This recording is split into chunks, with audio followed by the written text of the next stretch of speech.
So I saw a movie this weekend, and it is by far my new favorite film of 2026. I spent the past few days really pondering this film and all of its various themes and everything about it that I want to cover. And I spent a lot of time spinning my wheels thinking about the perfect way to communicate how much I love this film and how to capture everything in one movie review. But then I had to stop myself and just think, what would Boots Riley do? And I think he'd tell me, you know what? Just have fun. Don't overthink it and just be direct with your audience about the message that you're trying to get across. So, here goes nothing.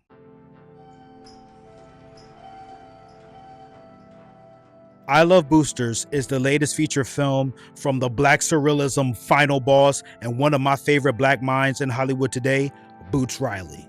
If you're unfamiliar with Boots and his work, I beg of you, please do your due diligence. Go back and watch I'm Sorry to Bother You and his series I'm a Virgo. This man is a creative genius. But back to the film at hand, I Love Boosters. This movie is like the perfect blend of like Set It Off, Rick and Morty, and Willy Wonka and the Chocolate Factory. I know that is a crazy amalgamation, but trust me, once you see it, I think you'll have some understanding of what I'm trying to get at. The boosters take my clothes because they're low-class urban bitches.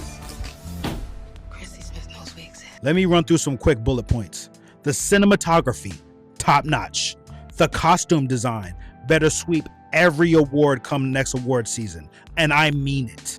The casting in this thing, absolutely flawless. I do not know how he was able to assemble such a stacked ensemble. I had to literally pull it up because no way I would remember all these names off the top of my head. That's how stacked this cast list is. Keke Palmer, Naomi Aki, Taylor Page, Poppy Lou, Lakeith Stanfield, Will Poulter, Demi Moore, Don Cheadle, Jason Ritter, Kara Young, Jermaine Fowler, Eric Andre, Viggo Mortensen. Are you kidding me? This is arguably one of the greatest casts I've ever seen assembled in modern film history. Oh, and I cannot forget the scoring and the soundtrack to this film. It perfectly complements the absurdist comedic aspect of this movie. Magnetic. But at the end of the day, it's the message that is the most crucial element that makes this film an all-around success. Capitalism is built upon theft. Throughout history, any ruling class, it started with primitive accumulation, stealing land, stealing labor, stealing minerals. And right now there's theft that is legal. This movie covers so many important topics like the effects of fast fashion, the theft of black ideas by white creative geniuses, workers' rights, unionization, community building, resource deprivation, racism, classism. I mean, this movie is so dense. I'm talking about the theft of labor and of value that happens every day. We're talking about all those things in this movie, and what led me to do that is, I mean, that's my impetus for all the art that I've always made. Once you look past just the colorful sheen and atmosphere of the film, there is so much to chew on mentally. I was absolutely tuned in the entire time, and I still feel like there were things that I missed. Also, I just want to take the time to shout out to Boots Riley and the entire team over at Neon because they have been promoting the hell out of this movie for the past few months. They have run through the entire film festival circuit, promoting it all over the world. They have been really getting a push to get it on as many screens in these movie theaters as possible, especially against the Mando and Grogu movie that came out this weekend. If you saw my review on that, you already know what I thought about that film. Skip that, go see this instead. But yeah, kudos to them for fighting the good fight, and shout out to the creative team who's done all the promotional material, who chopped together all the trailers. They did such a phenomenal job getting me interested in seeing this movie while not giving away the entire plot. Because when I sat down in that seat, there was so much stuff that I did not expect that was such a pleasant surprise. And last but not least, let me give y'all a fair warning. This is afro-surrealism. Emphasis on surrealism. If you don't know what surrealism is, pause the video here. Okay, we're back.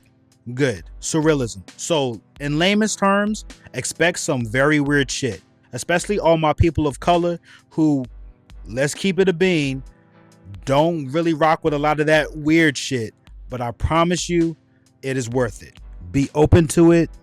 Don't be turned off by these new radical ideas. Dig deeper. Ask yourself, why did Boots Riley make this creative choice?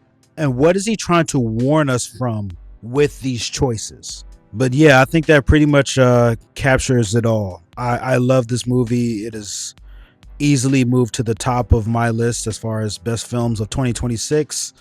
And final verdict, um, I highly suggest that you go big with this. I suggest that you bring as many people as possible to go see I Love Boosters. This movie really needs our support, especially when it comes to black film. They've already been struggling to get this on, as many screens as possible. So they've been fighting an uphill battle, and we really need the support going into the second weekend. I'm probably going to go see this a couple more times. That's how much I love this movie. I know they're the hot shit distributor, and it could seem like, I'm glad I Love Boosters is on Neon. It's so good. They're doing this stuff. They're going out wide, and it seems like we got it handled, but we don't got it covered. We need your help. If you like this movie, there can be more like that. If there's a showing near you, run down to your local theater, check it out. Make sure you financially support this film and black creators. And yeah, that was my review for I Love Boosters. 4.5 stars out of 5. Would recommend. We'll definitely go to see again. Until next video, peace.